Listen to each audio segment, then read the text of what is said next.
أعوذ بالله السميع العليم من الشيطان الرجيم من همزه ونفخه ونفسه. بسم الله الرحمن الرحيم. ربي يسر ولا تعسر وتمم بالخير. ربي زدني علما. إذ يغشيكم النعاس أمنة منه وينزل عليكم من السماء ماء ليطهركم به ويذهب عنكم رجز الشيطان وليربط على قلوبكم ويثبت به الأقدام. یہ ایک آیت مبارکہ ہے، سورہ انفال کی 89 پارہ ہے۔ یاد کرو جب وہ اللہ اپنی طرف سے تمہیں امن و سکون دینے کے لیے تم پر اونگ طاری کر رہا تھا اور آسمان سے تم پر بارش برسا رہا تھا تاکہ تمہیں اس کے ذریعے سے پاک کر دے اور تم سے شیطانی وسوسوں کو لے جائے اور تاکہ تمہارے دلوں کو مضبوط کر دے اور تاکہ اس کی وجہ سے تمہیں ثابت قدم رکھے۔ بیان چل رہا ہے جنگ بدر کا۔ پہلی مدد کا بیان ہوا کہ فرشتوں کے ذریعے سے اللہ کی مدد آئی تاکہ لوگوں کو خوشی حاصل ہو کہ ہمارے درمیان فرشتے موجود ہیں۔ تو جب ہماری بے نفری زیادہ ہے، فرشتے ہماری مدد کر رہے ہیں اللہ کے حکم سے، تو پھر پریشانی کی بات نہیں۔ لیکن دوسری مدد کا ذکر اس آیت مبارکہ میں ہے، آیت نمبر 11 میں بیان کیا کہ فرشتوں کے علاوہ یہ مدد ہے کہ یہ اونگ دو طرح سے آئی۔ ایک تو یہ کہ جس طرح رات کو عام طور پر سوتے ہیں، نیند لیتے ہیں، تو جب حالت امن ہو تو انسان آرام سے سو جاتا ہے، لیکن جب حالت خوف ہو تو نیند بھاگ جاتی ہے، نیند نہیں آتی۔ اب آپ کو پتا ہے کہ صبح کو جنگ کھڑی ہے سر پہ، اور حالت کیا ہے وہ پتا ہے آپ کو کہ بہت ہی کہنا چاہیے خستہ حالت ہے، ناقابل بیان ہے۔ یہ یعنی جس رات کی صبح کو لڑائی ہونے والی تھی، یعنی اب آج بھی رات میں سو رہے ہیں، جب صبح اٹھیں گے تو کیا ہے سامنے دشمن کھڑے ہوئے ہوں گے، ٹھیک ہے، حملے کرنے کے لیے۔ تو صحابہ کرام رضی اللہ تعالیٰ عنہم رات میں خوب سوئے، خوب اللہ کے حکم سے اپنی نیند انہوں نے پوری کی، اللہ نے نیند بھیج دی۔ ایسے وقت میں نیند کا آنا کتنی بڑی نعمت ہے، ٹھیک ہے۔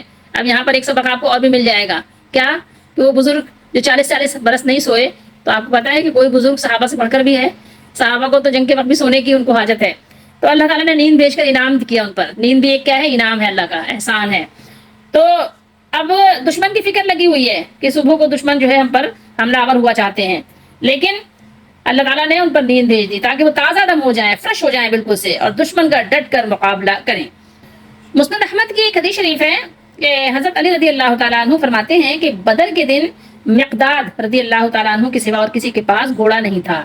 میں نے دیکھا کہ ہم میں سے ہر شخص سو رہا تھا مگر رسول اللہ صلی اللہ تعالیٰ علیہ وآلہ وسلم درخت کے نیچے، آپ صلی اللہ علیہ وآلہ وسلم درخت کے نیچے نماز پڑھ رہے تھے اور رو رو کر دعائیں کرتے رہے حتیٰ کہ صبح ہو گئی۔ تو یہاں پر اللہ تعالیٰ اپنے اس انعام کا ذکر فرما رہے ہیں جو اللہ نے اپنے ان بندوں پر اونگ طاری کر کے فرمایا تھا تاکہ ان کا وہ خوف دور ہو جائے جو دشمن کی کثرت اور ان کی تعداد کی قلت کی وجہ سے تھا۔ غش اردو میں بھی کہتے ہیں، اردو میں بے ہوشی کو کہتے ہیں، غش آ گیا کسی کو۔ اور رسول اللہ صلی اللہ علیہ وآلہ وسلم کی حدیث بھی ہے، من غش لیس منا، جو ہمیں دھوکہ دے وہ ہم میں سے نہیں ہے۔ تو غش کا مطلب ہوتا ہے یعنی جیسے کہ آپ یہ سمجھیے کہ کسی چیز کے ذریعے سے کسی چیز کو چھپا دینا۔ دھوکے کے ذریعے سے آپ نے کیا کیا، آپ نے عیب کو چھپا دیا، کسی کو دھوکہ دیا، جھوٹ بول کر، فریب کے ساتھ، کسی بھی طریقے سے۔ تو اسی طریقے سے جب نیند کا غلبہ ہوتا ہے تو انسان ظاہر ہے لاشعور میں چلا جاتا ہے، پھر اس کو نہیں پتا ہوتا کہ کیا ہو رہا ہے دنیا میں، ٹھیک ہے، عالم دنیا سے نکل کے عالم خواب کے دنیا میں چلا جاتا ہے وہ، اور سونے کی حالت میں اس کو پتہ بھی نہیں ہوتا کہ پاؤں کہاں ہے اور ہاتھ کہاں ہے اور چہرہ کیسا ہو رہا ہے اور خراٹے کیسے لے رہا ہے، ٹھیک ہے۔ تو اس پر یعنی ایک کہنا چاہیے کہ ایک طرح سے پردہ آ جاتا ہے، ٹھیک ہے، اعضاء ڈھیلے پڑ جاتے ہیں حالت نیند میں، اور پھر وہ تھکاوٹ سے اور ہر طرح کی یعنی کہنا چاہیے فکر یا بے چینی سے سکون حاصل کرتا ہے نیند کے ذریعے سے۔ تو یہ معاملہ بدر کے دن پیش آیا جس سے مسلمانوں کے دلوں سے دشمن کا خوف ختم ہو گیا اور امن و اطمینان کی کیفیت پیدا ہو گئی۔ سبھی شرکا پر ایک ہی وقت میں اونگ طاری کرنا جس سے وہ بے سدھ ہو کر سو بھی نہ جائیں بلکہ دشمن کی حرکت پر فوراً متحرک ہو جائیں، اور اس اونگ کی برکت سے انہیں ہر قسم کے خطرے سے بے خوف کر کے عمل ادا کرنا یقیناً ایک عظیم معجزہ تھا۔ اب یہاں پر اللہ تعالیٰ نے مزید تیسرے انعام کا ذکر کیا ہے، کیا ہے کہ آسمان سے اللہ تعالیٰ نے پانی نازل فرمایا، بارش برسائی۔ واقعہ اصل میں کیا ہے کہ کفار میدان بدر میں پہلے پہنچ گئے تھے، ان کا قافلہ پہلے آ گیا، انہوں نے بہترین جگہ اپنے لیے چوز کر لی اور وہاں پر انہوں نے اپنے خیمے نصب کر لیے اور پانی پر بھی قبضہ کر لیا۔ مسلمان پہنچے تو ان کے پاس سوائے ریت کے ٹیلوں کے اور کوئی ایسی جگہ نہیں تھی جہاں وہ اپنا پڑاؤ ڈالیں، جہاں وہ اپنا خیمہ نصب کریں۔ چاروں ناچار بہرحال کیا کرتے، اب ظاہر ہے ٹھہرنا تو تھا، تو انہوں نے دھوپ میں ہی ریت کی جگہ پر ہی اپنے خیمے انہوں نے گاڑ دیے۔ پانی کی بھی سخت قلت تھی، اور ریت یعنی ایسی تھی کہ آپ کو پتا ہے ریگستان میں کیسی ریت ہوتی ہے، چلتے ہیں تو پاؤں ریت میں دھسے چلے جاتے ہیں، نماز کا وقت آتا ہے تو وضو اور غسل کے لیے پانی ہے ہی نہیں، پیاس لگتی ہے تو پینے کے لیے پانی نایاب ہے۔ اس عجیب و غریب صورتحال سے مسلمانوں کو سخت تکلیف کا سامنا کرنا پڑ رہا تھا۔ اور پھر ادھر سے کیا تھا مزید، آپ کو پتا ہے کہ جب آپ مشکل میں پھنس جاتے ہیں تو بڑے بڑوں کے حوصلے بھی پست ہو جاتے ہیں، اور ایسے وقت میں شیطان پورا فائدہ اٹھاتا ہے، اور پھر شیطان طرح طرح سے وسوسہ ڈال کر پریشان کرتا ہے۔ شیطان رہ رہ کر ان کے دلوں میں بھی وسوسہ ڈالنے لگا کہ تم اپنے آپ کو اللہ کا مقرب سمجھتے ہو، تم نبی کے صحابہ ہو صلی اللہ علیہ وسلم، اب دیکھو اپنی آنکھوں سے دیکھ لو، کیا جو لوگ مقرب ہوتے ہیں ان کی یہ حالت ہوتی ہے، اللہ تعالیٰ ان کا یہی حشر کرتا ہے۔ تم تو دیکھو اتنی پریشانیوں میں ہو، تمہارا دشمن دیکھو کتنا خوشباش ہے، ہر طرح سے اس کو ساری آسائشیں راحتیں اس کو میسر ہیں، تم اپنا حال دیکھو اور ان کا حال دیکھو، دیکھو حق پر کون ہے، ذرا سمجھو تو صحیح۔ تو اللہ تعالیٰ نے اپنے فضل و کرم سے ان دونوں تکلیفوں کا ازالہ فرما دیا۔ جس صبح کو جنگ ہونے والی تھی اس رات کو بادل گر کر آ گئے، اور اتنا موسلا دھار بارش برسی، مینا اللہ نے برسایا کہ وادیاں لبریز ہو کر بہنے لگی، مسلمانوں نے حوض بنا کر پانی جمع کر لیا، اس طرح پانی کی قلت کمی دور ہو گئی۔ دوسرا فائدہ یہ ہوا کہ بارش کے پانی سے ریت جم گئی اور مسلمانوں کو چلنے پھرنے میں آسانی ہو گئی، اور کفار کی جو قیام گاہ میں جو آسانیاں تھی وہاں کیا ہوا، وہاں کیچڑ ہی کیچڑ ہو گئی، وہاں کیچڑ بن گئی، اور ان کے لیے چلنا پھرنا نقل و حرکت دوبھر ہو گئی، بہت مشکل کا سامنا ہو گیا۔ رجز الشیطان، اس صیغے پہ ذرا غور کیجئے، آپ کو پتہ چلے گا یہاں اس سے مراد وہ وسوسہ اندازی ہے جو پانی کی نایابی اور حالات کی ناسازگاری کی بدولت وہ مسلمانوں کے قلوب میں ڈالنا چاہتا تھا۔ کون؟ شیطان۔ شیطان کسی بھی موقع کو ہاتھ سے جانے نہیں دیتا، ہر موقع سے پورا فائدہ اٹھاتا ہے، کبھی چلا بھی جاتا ہے نا تو اگر دیکھتا ہے کوئی کمزور پہلو ویک پوائنٹ تو فوراً بھاگ کے دوبارہ لوٹ کر آ جاتا ہے۔ تو اب آپ دیکھیے کہ ہاں اللہ تعالیٰ اپنا انعام مسلمانوں پر بیان فرما رہے ہیں، اور یہ صحابہ کرام کے تو واقعات ہیں، لیکن یہ ہر مومن کے لیے اللہ تعالیٰ نے اس طرح کے انعامات رکھے ہیں، ہر وقت اللہ کا انعام و اکرام مسلمانوں پر جاری و ساری ہے، بلکہ یہ کہ اللہ کی تمام مخلوقوں پر اللہ کا انعام و اکرام ہے۔ یہ اور بات ہے کہ پھر جو حشر کے دن کا معاملہ ہے وہاں پر اللہ تعالیٰ نے پھر اس کی یعنی کہنا چاہیے کہ کافروں کے لیے یہ چیزیں نہیں رکھی ہیں۔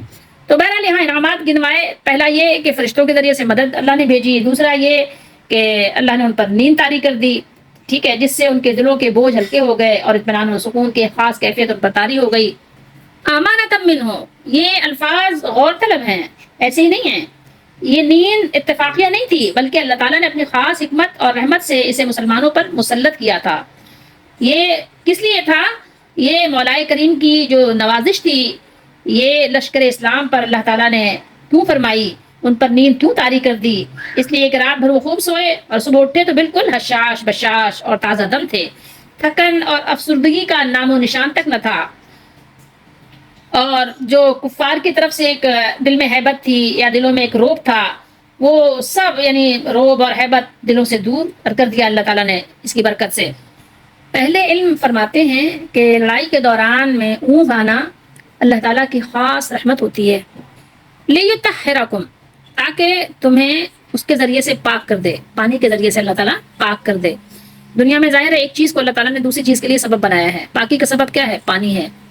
صاف ستھرا ہونا ایک الگ چیز ہے، طہارت ایک الگ چیز ہے، ٹھیک ہے، یہاں طہارت کی بات ہو رہی ہے کہ تاکہ اللہ تعالیٰ تمہیں پاک اور طیب اور طاہر کر دے۔ تو یہ پاکی کئی طرح کی تھی، ایک تو یہ ہوتا ہے کہ آپ بے وضو ہیں تو وضو کر لیں، بے غسل ہیں تو آپ غسل کر لیں، اور دوسری طرح کی پاکی کیا ہے کہ ہر طرح کی یعنی جو آپ کے خیالات ہیں وہ بھی آپ کے پاک صاف ہو جائیں، ٹھیک ہے۔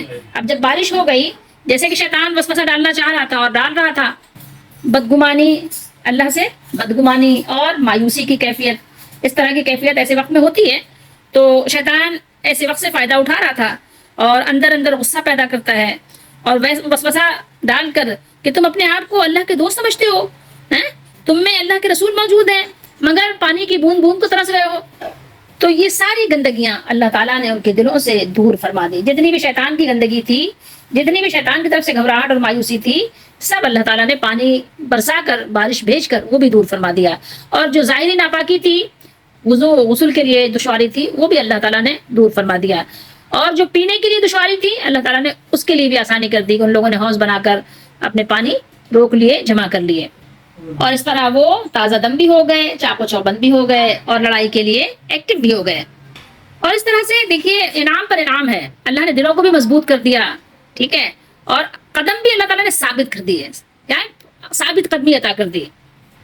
اب یہاں سے اگر آپ چاہیں تو یہ بھی غور کر سکتے ہیں کہ یہ تو ابھی آج ہی آئے ہیں، رات کی بات ہے، صبح کو ظاہر ہے جنگ ہونی ہے، تو آپ یہ دیکھیے کہ ظاہری پانی کی حاجت ہے، ٹھیک ہے، یہ اللہ کے رسول صلی اللہ علیہ وسلم کے ساتھیوں کا معاملہ ہے، ان کا بیان ہو رہا ہے، ان کو پانی کی حاجت ہے، ان کو پانی چاہیے، کسی بھی طرح سے پانی ہو۔ اب یہ لوگ جو کہتے ہیں کہ بزرگ جو ہے رات میں ایک وضو سے پتہ نہیں کتنی نمازیں پڑھ ڈالتے ہیں اور پورے رات وضو ہی سے رہتے ہیں، ان کو پانی کی حاجت نہیں ہوتی۔ اب آپ سوچ سکتے ہیں کہ کیا صحابہ کرام سے بڑھ کر بھی کوئی اللہ کا ولی، کوئی بزرگ آ سکتا ہے کیا؟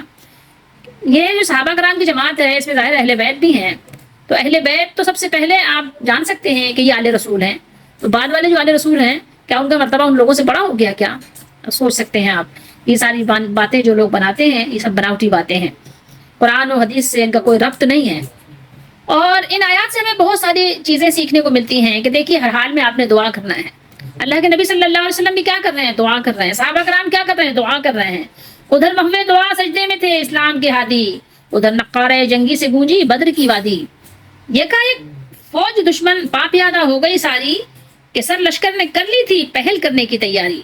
محمد کے صحابہ کو بہت کمزور سا پا کر کیا نعرہ سپہ سالار نے میدان میں آ کر کہ میں ہوں اتبا بن ربیعہ، جانتے ہو تم میں کیا ہوں، کون ہوں، اچھی طرح پہچانتے ہو تم۔ لیے تھے آج مصعب بن عمیر اسلام کا جھنڈا، بڑھے اب ابن عبد المطلب شیر خدا حمزہ، امیر قوم ام مصطفیٰ و مرتضیٰ حمزہ، عبیدہ اور علی مرتضیٰ نکلے معیت میں، کہیں تکبیر اہل اللہ نے جوش حمیت میں، بڑھے شیروں کی صورت سوئے میدان، خدائے پاک کی مدح و ثنا کرتے ہوئے نکلے، رجس پڑھتے ہوئے وحدت قدم بھرتے ہوئے نکلے۔ نہتے تھے غلامان نبی تعداد میں کم تھے، مگر اللہ والے تھے، مگر مردان عالم تھے۔ اصول ملت اسلام توڑا جا نہیں سکتا، کوئی رشتہ عدو حق سے جوڑا جا نہیں سکتا۔ سما سکتی ہے کیوں کر حب دنیا کی ہوا دل میں، بسا ہو جبکہ نقش حب محبوب خدا دل میں۔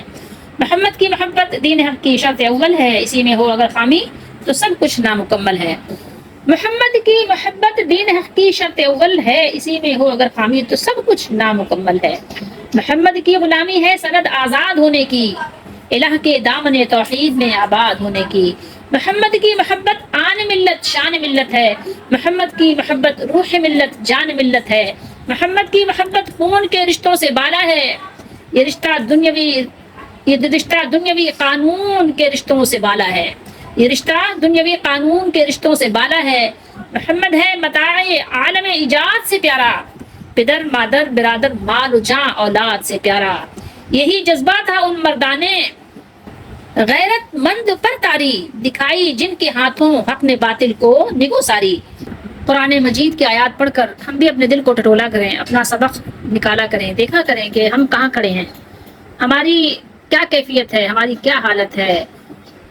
ان لوگوں نے تو اپنا حق ادا کر دیا، ہم نے کیا حق ادا کیا؟ ان لوگوں نے تو نبی صلی اللہ علیہ وسلم سے محبت کا، آپ سے جو عہد تھا وہ اس عہد کا، آپ کے جو مشن کا انہوں نے آگے بڑھانے کا ایک وعدہ تھا، سب کچھ انہوں نے پورا کر دیا اور بہت ہی حسن و خوبی کے ساتھ پورا کیا۔ ہم لوگ دیکھیں کہ ہم تو صرف زبانی اشعار پڑھتے ہیں اور بس زبانی مدح خوانی کرتے ہیں، اور کیا کرتے ہیں؟ کبھی غور کریں، ہمارے اپنے ہی عمل درست نہیں ہو رہے ہیں، ہم کسی اور کو کیا سبق پڑھائیں گے؟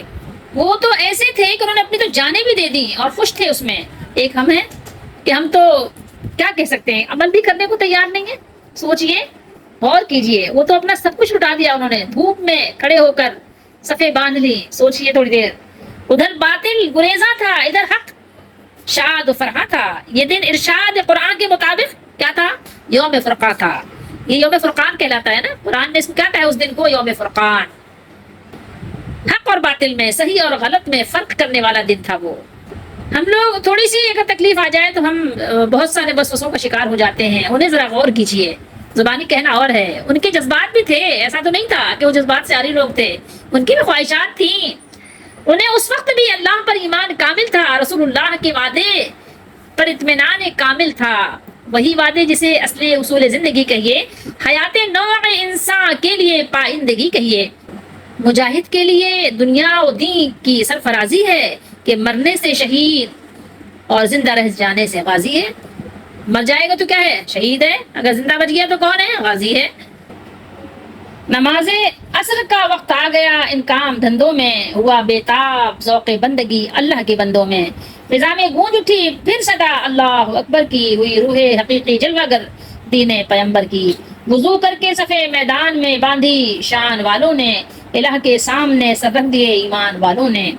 اللہ تعالیٰ نے ارشاد فرمایا سورہ مومن میں جو 24ویں پارے میں ہے، بے شک ہم اپنے پیغمبروں کی اور جو لوگ ایمان لائے ہیں ان کی دنیاوی زندگی میں بھی مدد کرتے ہیں، اور جس دن گواہ کھڑے ہوں گے قیامت کو بھی۔ کیا فرمایا؟ انا لننصر رسولنا والذین آمنوا فی الحیات الدنیا ویوم یقوم الاشہاد۔ تو یہ مدد اللہ کی تمام مومنوں کے لیے ہے، جس وقت بھی، جب بھی، جہاں بھی، جیسے بھی، جس طرح بھی، جس طرف سے بھی، جس کی طرف سے بھی مشکل آئے، دشواریاں آئیں، اگر آپ اللہ والے ہیں تو اللہ کی مدد آپ کے ساتھ ہوگی۔ وہ کس طرح ہوگی یہ ہمیں نہیں معلوم، لیکن اللہ کی مدد ہوتی ہے۔ کبھی دیکھیں تو نیند کے ذریعے سے ہی مدد آ جاتی ہے، کبھی بارش کے ذریعے سے مدد آ جاتی ہے، کبھی سکون کے ذریعے سے مدد آ جاتی ہے، کبھی شیطانی وسوسوں کو دور کر کے ہی مدد آ جاتی ہے، کبھی کسی طرح کا سکون مل جاتا ہے، کبھی کسی طرح کا۔